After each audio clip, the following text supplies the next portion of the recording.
Come with us on a journey to a place where information is unlocked, knowledge is gained, and the exchange of experiences welcome.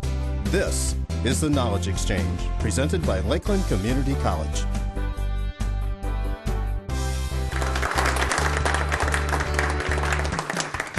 Thanks, Connie. I appreciate that. All right, I'm going to start with a bang here. How many people here have ever gone bankrupt? How many people have ever gone... I'm not going to talk to you about that. How many people have ever almost gone bankrupt? I almost went bankrupt twice. I had such a good time the first time that I decided to try it again a few years later. And I'm going to get into that in a minute, but I want to try to explain what I want to share with you today. I want to talk about a little bit of my history and the history of Marlow Surgical Technology, some of the things that I learned about business, mostly by trial, actually mostly by error that I learned. I want to share some of the experiences of people that were on my radio show and will continue to be on the radio show, and talk about some of the 22 people in the book, The Entrepreneur's Success and Sacrifice. All of them came from interviews on the radio show. So with that being said, let me start by just explaining some of the lessons that I learned. And you're going to probably think I'm nuts.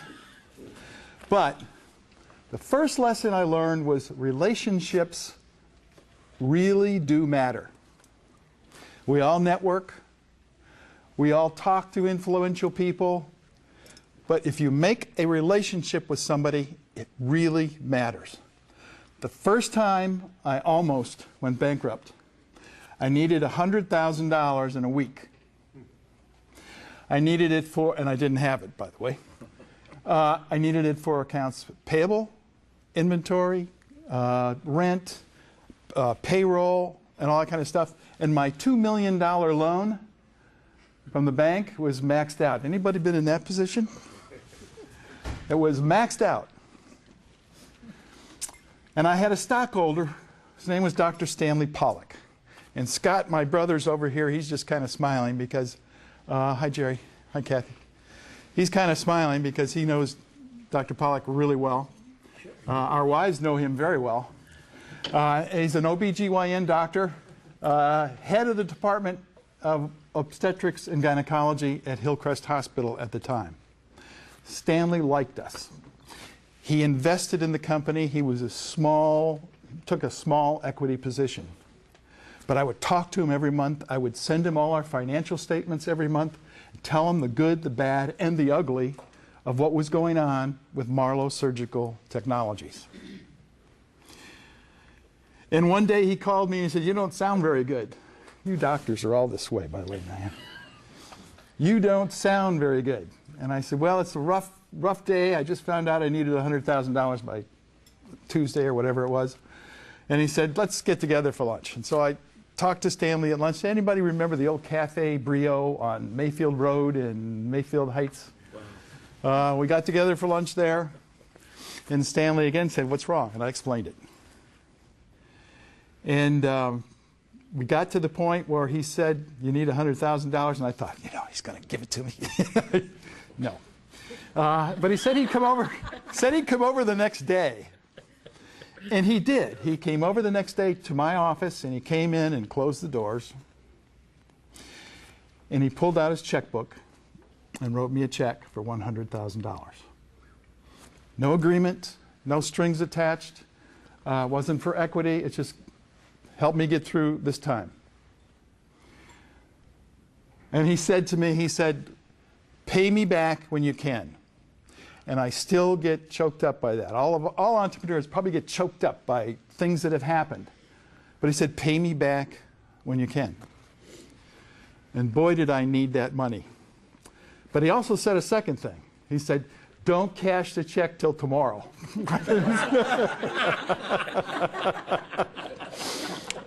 And so he saved the company. He probably saved me from really bankruptcy, because I had no other money to put into the company. I didn't know where I was going to get it. The creditors were after me a little bit. The bank was really upset. So he saved it. So relationships really do matter. And if you build deep relationships, that's the biggest lesson that I learned. The second lesson is some battles just have to be fought. And my brother Scott, who was part of the company, many years ago, we sold it in 1997, April 3rd, 1997, wow. At 2:03 in the afternoon. I remember that well. We had a patent, and Scott got it on a product that he invented. And we sold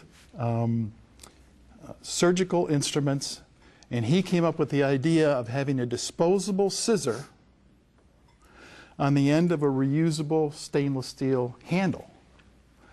Because in surgery, most of the scissors that are in use get dull over a period of time. Well, this one was an inexpensive scissor that you could throw away right after the case. So you sterilize the instrument, got a new scissor out, put the new scissor on, and you're ready for the next case. And then we found out, I don't know whether it was you, Scott, or who, found out that somebody else copied our product and was marketing it. We had a patent, a solid patent with 22 claims allowed. And this company was much bigger, a little bit bigger than us. At the time, we were like a $6 million a year company, and they were a $1 billion a year company. So I really wanted to sue them, but I called the CEO of the company. And his name is Bill Dow, that's probably still what his name is, although that was 20 years ago.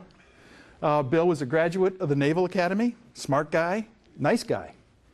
But I called him and I said, basically I said, Houston, we have a problem. And he said, well, what is it? And he knew what it was. And I said, well, you've really copied our product and we have a pretty solid patent on it. And Bill said, Mr. Dow said, I don't think you have much of a patent at all, so sue me, kid. So we went back to the office, got together with our management team and the finance department, which, by the way, was one person. So, and I said, we got to sue these people. We can't. A patent is only as good as your ability and willingness to defend it. And of course, I went to our finance guy at the time, one guy, and I ended up calling him Michael Yes But. Because every time I went in with some harebrained scheme or idea for a marketing program and wanted money, he'd say, hey, yes, good idea, but where are we going to get the money? So after a while, I just nicknamed him Yes But. And he said the same thing to me then. We don't have any money. How could we sue a $1 billion company?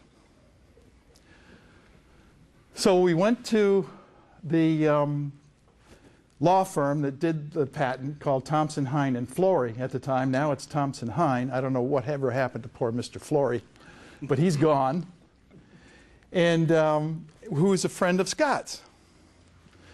And I said, we got to sue these people. He said, you're right, you do. I said, how much would it cost me? Big bucks. And I knew we couldn't afford that. So I got entrepreneurial.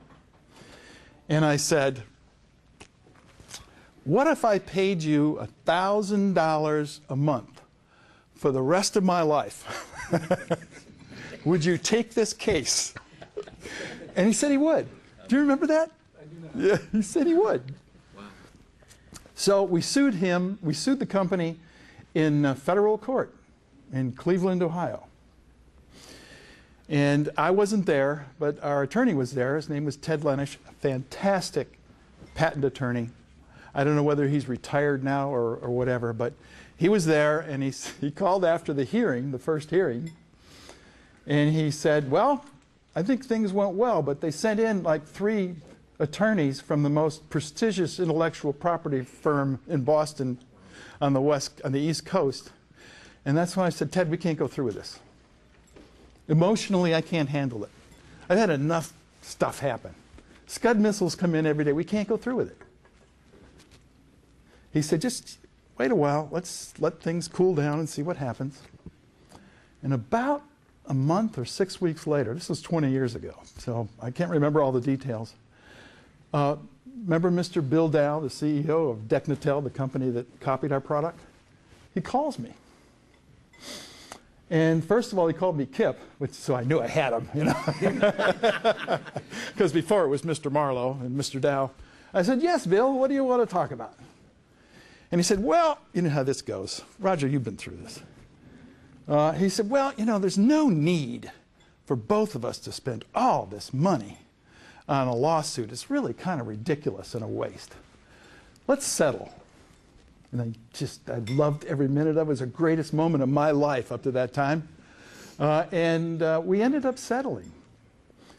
But what happened was they kept the product on the market, sent us a check for $250,000, believe it or not, and gave us an 8% royalty on whatever they sold throughout the life of our patent. So sometimes you have to fight battles. And sometimes you can win against the big guy. But I was really scared because they had more money than God, and I had less money than anybody. But it worked out. You just have to go through the process and see what happens. I don't know what would have happened or how much it would have cost to go through the whole process of this lawsuit or how it would have turned out. Who knows? Nobody knows. But that's the second thing I learned. Sometimes you got to fight a battle. And all of you guys who own companies in here, I think understand that perfectly.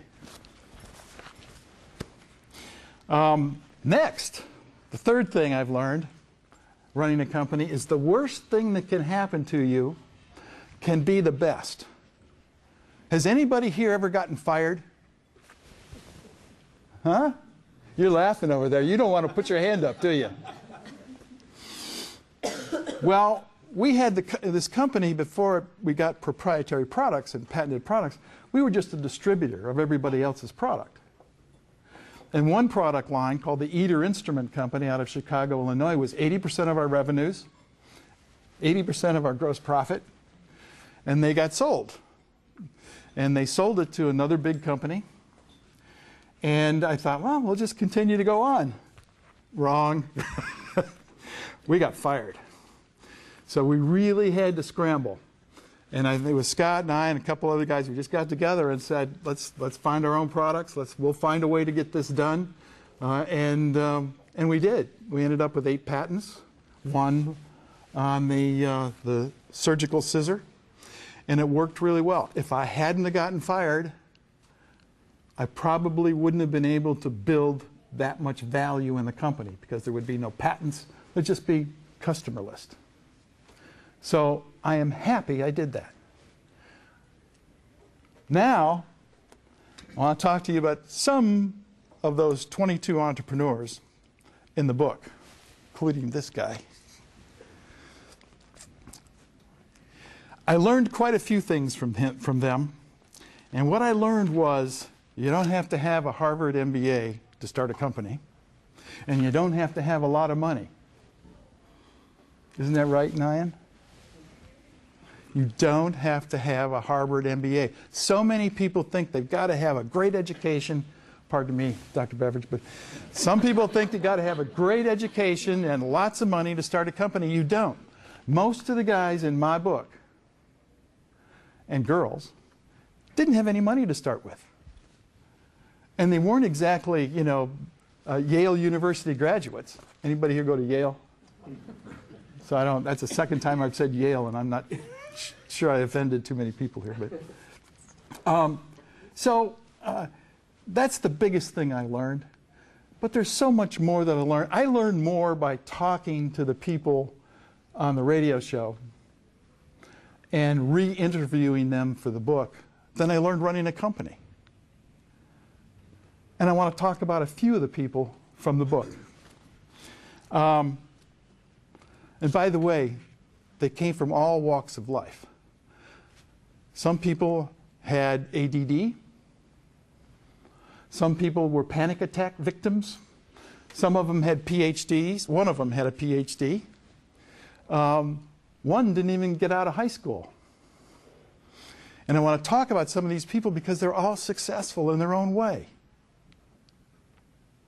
And the first one I want to talk about is sitting in the back of the room, so I don't want to embarrass him too much. His name is Keith Kokel. And Keith, Keith grew up in Tremont when Tremont wasn't so nice. He would go to bed hungry every night. So at 8 years old, he started his first company. And he got a crate and put together his own shoe shine kit. And he took shoe shine stuff, you know, the pastes and the waxes and the brushes and all that kind of stuff, put them in the kit. And he went from CD bar to CD bar to CD bar, shining shoes for anybody that would give him a quarter. And he did this in the 8th grade. And many times, he was attacked at night going home. So he finally figured out, if I put the quarters in my sock, the thugs wouldn't figure out where to find him. And so he would walk home with the quarters rambling around his socks and have money for food. But that was such a great learning experience. Keith told me on the radio show that entrepreneurship was the way to get out of the ghetto, so to speak. And that's what he did. Keith now owns and founded Micro Laboratories and Mentor right here. And he calibrates high-tech equipment for Fortune 500 companies, mid-sized companies, and small companies. But there's another part of the story which amazed the heck out of me. Keith dropped out of the 10th grade. One of the reasons is that he was shot once and stabbed twice in the neighborhood. Would you want to get out of that neighborhood? And he did. Keith, congratulations. You've really, really made something of yourself. Now he's got this huge home on the lake and doing very well. There's another guy in here I want to talk about, and that is Roger Suster. Now, Roger never gets talked about. Nobody knows Roger. So, but every time I see Roger, I think of a couple of things that he said to me he probably forgot that he ever said. One was, when I asked him his secret of success, he said, don't go with your emotions on major issues that you're dealing with, hiring, firing. He said, look at the data. He said, emotions are only good in love. The data, facts don't lie. And that's one of the things that Roger told me. But more importantly, after talking to Roger and so many people who are small business owners in the area, I really truly believe that small business owners are the backbone of community giving. Not just in money, but in time and in ideas. I truly believe that. I may be all wrong because locally we've got Lubrizol and we've got Avery and we've got Steris and all those great companies. But every time I see somebody in the community, it's a small business owner. They're doers. Entrepreneurs are doers. They get things done. So kudos, Roger, because you've done that all your very short life.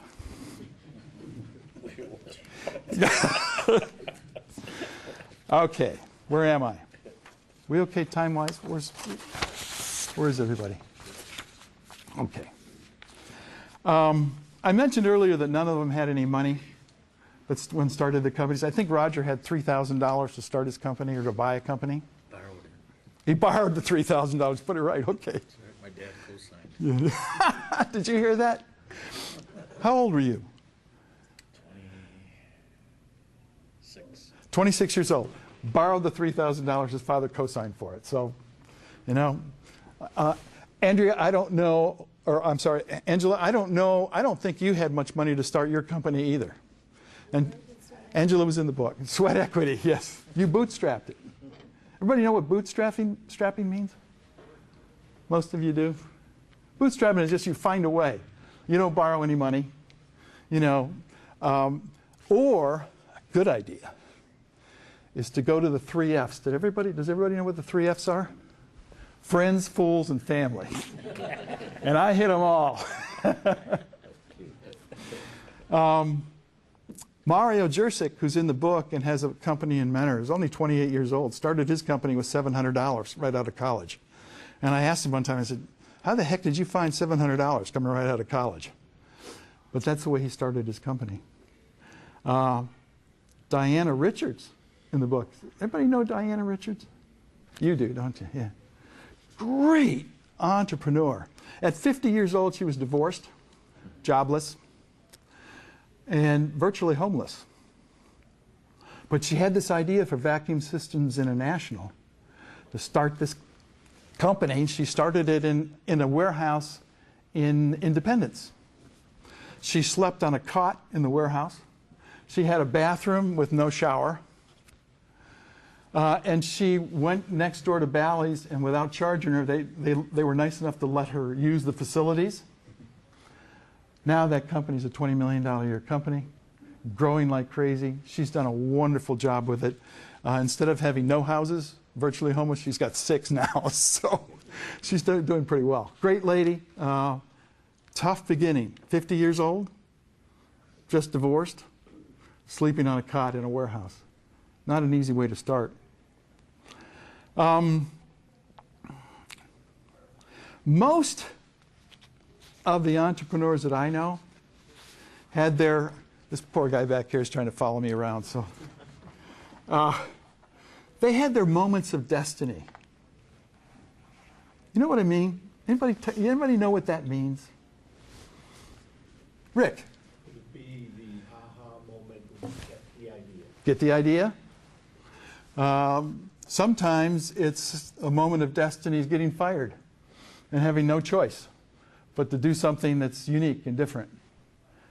I have a lady in the book who I interviewed. Her name is Tierra Destiny Reed in Atlanta. At the time, she was a military wife with 2 very young kids. Her husband was already gone in Iraq and Afghanistan. She worked at Macy's in Atlanta in the women's department. And she was sitting there with her kids. It's very interesting. She was sitting there with her kids and she was watching CNN. And Tierra said to me, all of a sudden, the business side came on and announced that Macy's was getting rid of their whole women's department in Atlanta. She says, I was laid off on cable television. Very, very difficult time. 2 little kids. You know, Marines don't make a whole lot of money. So she had to find a way to make do. And for about a week, she really felt sorry for herself.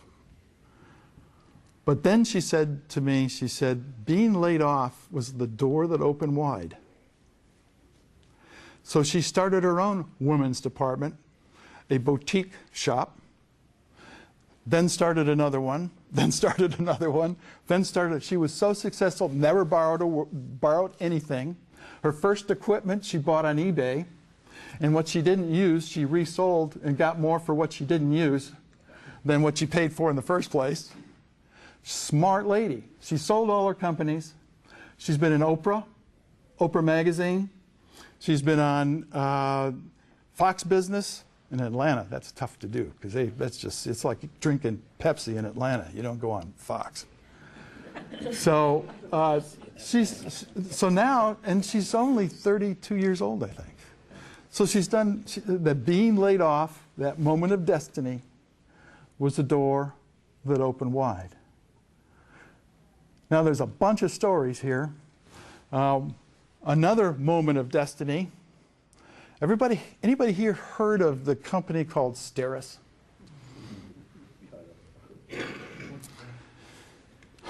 Ray Kralovic was born and raised in West Virginia. Went to West Virginia University, got his PhD in microbiology. Went to work for a company called Amsco in Erie, Pennsylvania. And Amsco manufactured specialty equipment to sterilize surgical instruments, either through ethylene oxide gas or high heat, 252 degrees Fahrenheit for 10 minutes or 8 minutes or whatever it is. And he kept pushing and pushing to find a different way to do it.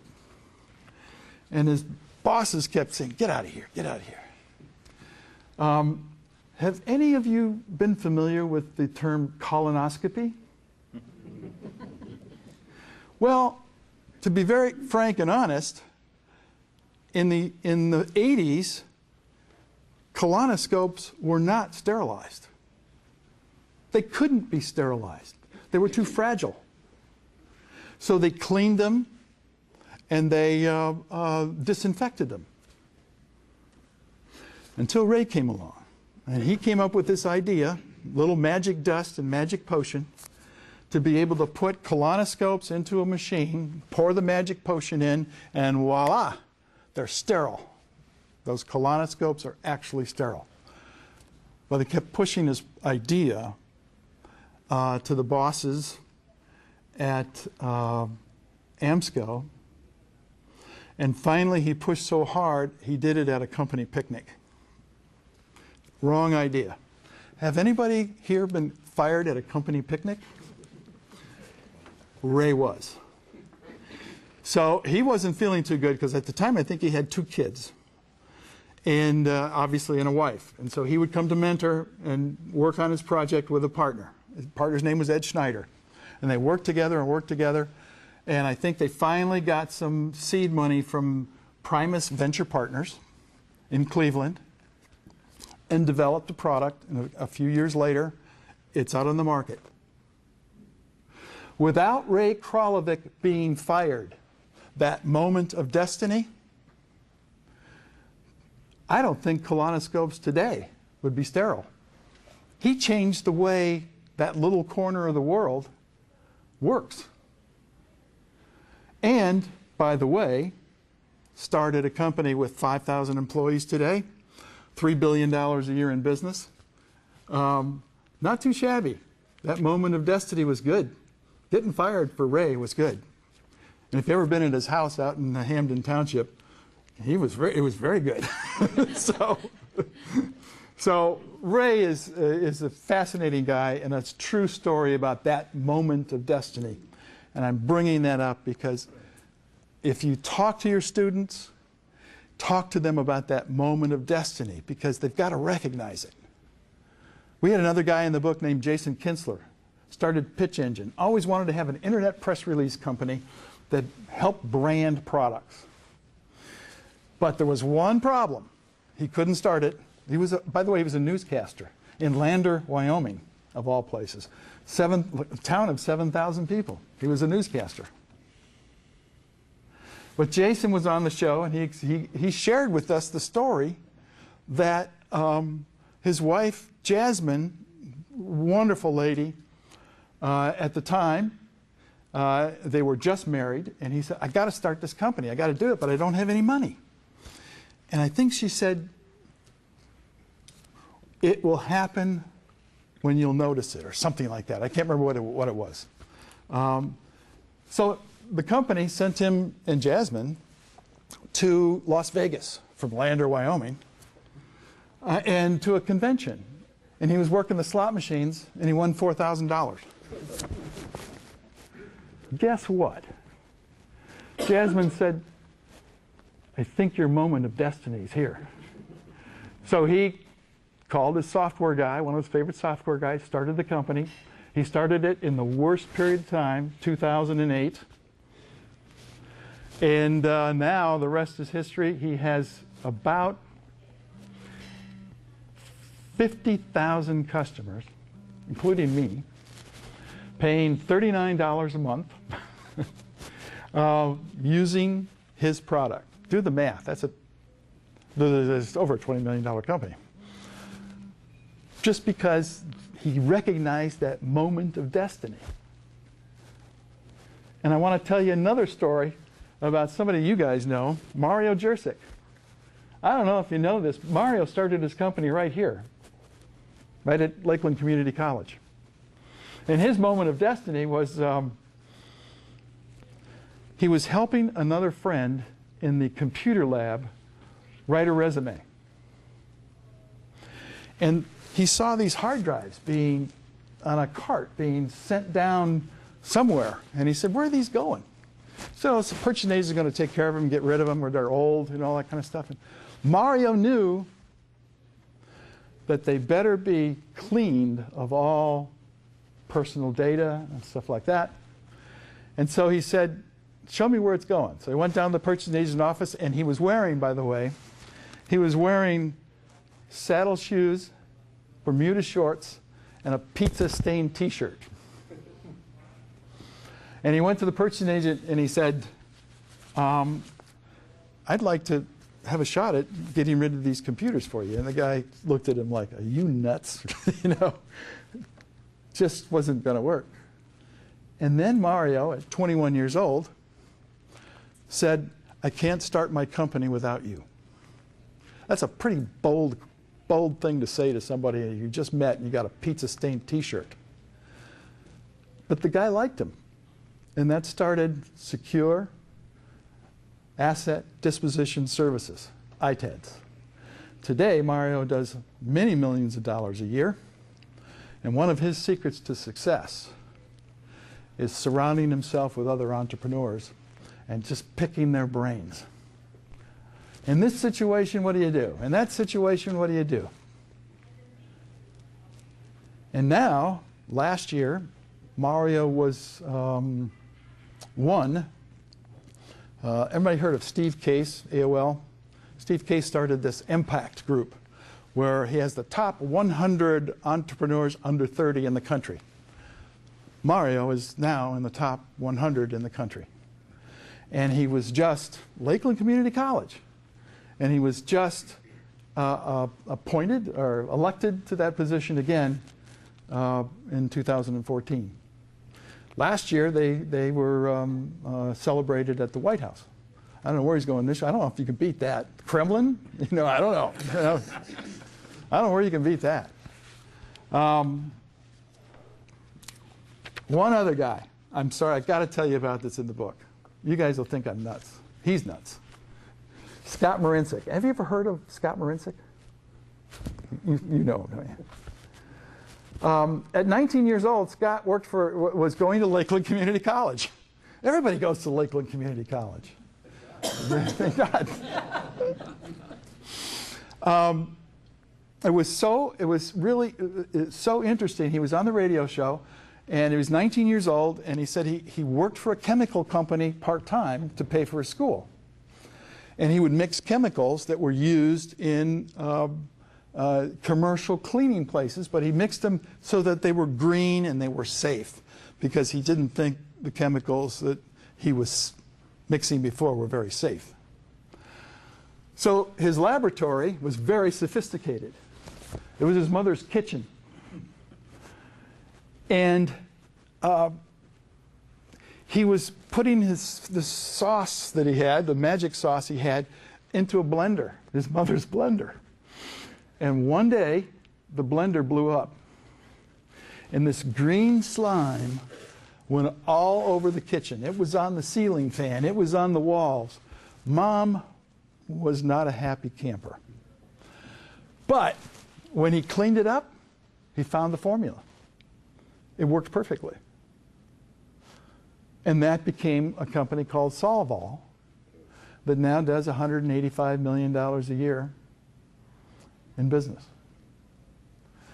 All because this 19-year-old kid decided he was going to change the world. In fact, his mother said to him, she said, "What are you doing?" He says, "I'm solving all the problems in the world." And hence the company Solvol. It's a great story.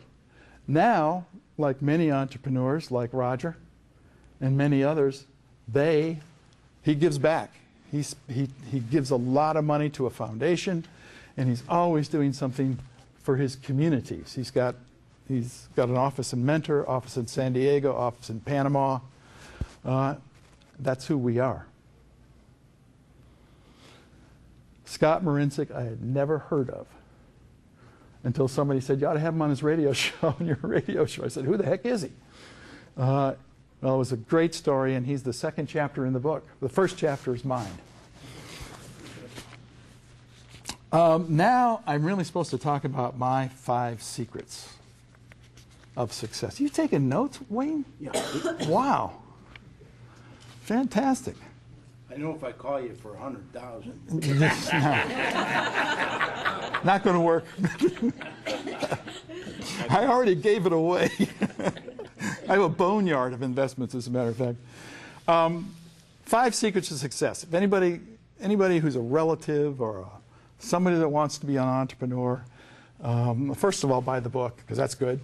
And by the way, I'm really fortunate. The book is selling very well, especially this time of year, because people are buying it for their clients and for their kids and their grandchildren, and it's an easy read. Big print. I had to have big print, because I couldn't read it if it wasn't big print. First secret of success. You got to love what you do. I love surgical instruments. I loved holding them. I love moving them. I just love doing that. You have to have a passion for it. But that's a bit controversial, because a lot of people say there's no secrets to success, and you don't have to have a passion for it. But Steve Jobs has this famous 3-minute video on YouTube. If you ever get a chance to watch it, it's fantastic. He says, you have to love what you do, because entrepreneurship is very hard work. It's very difficult. So if you don't love what you do, then it's not going to work. And there were times when Scott and I didn't love what we did, but you get through it. You get the love back, so to speak. So the second secret of success, and this is really such a cliche, but it's hard work.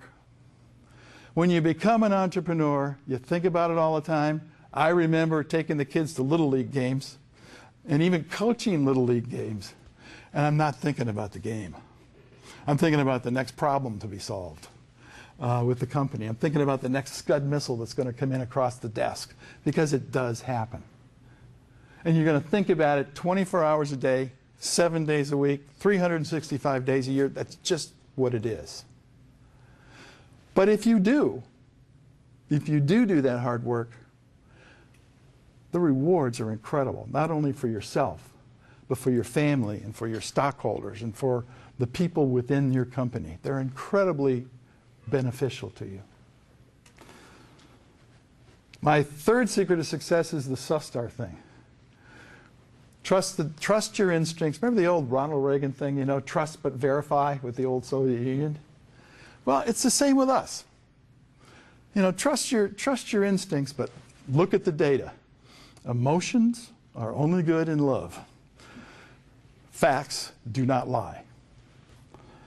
The fourth one is grasp those moments of destiny. And I talked about the moments of destiny, but I can't tell you how important it is.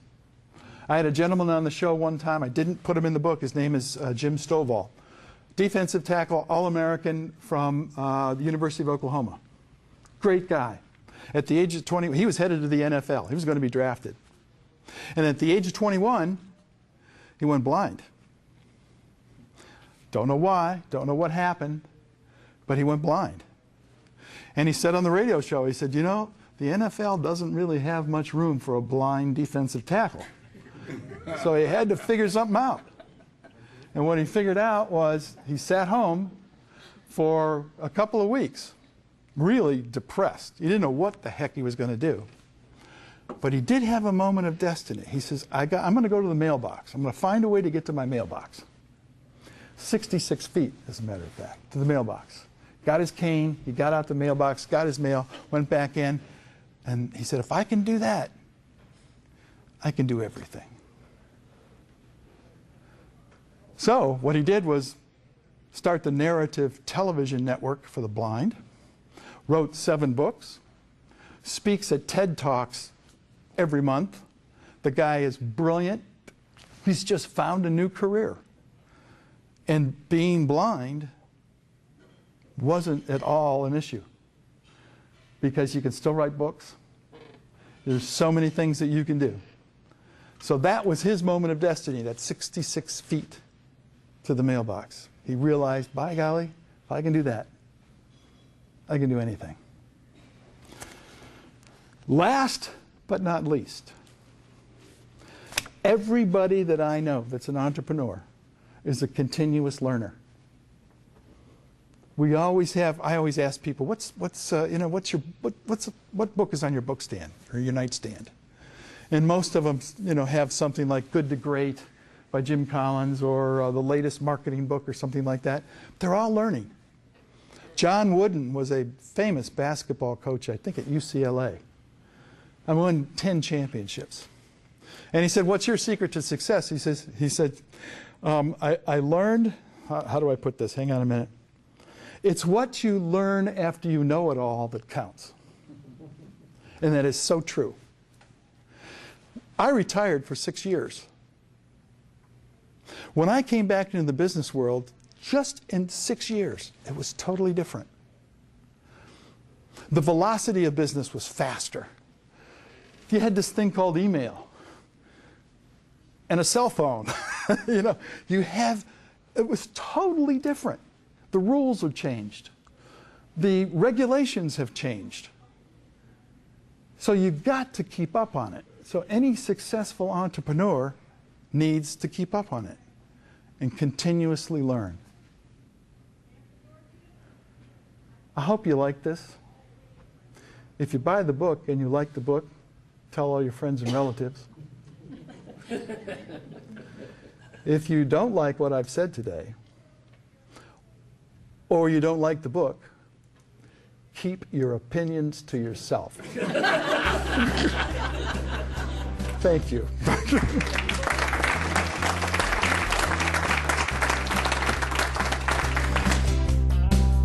This has been The Knowledge Exchange, a Lakeland Community College production.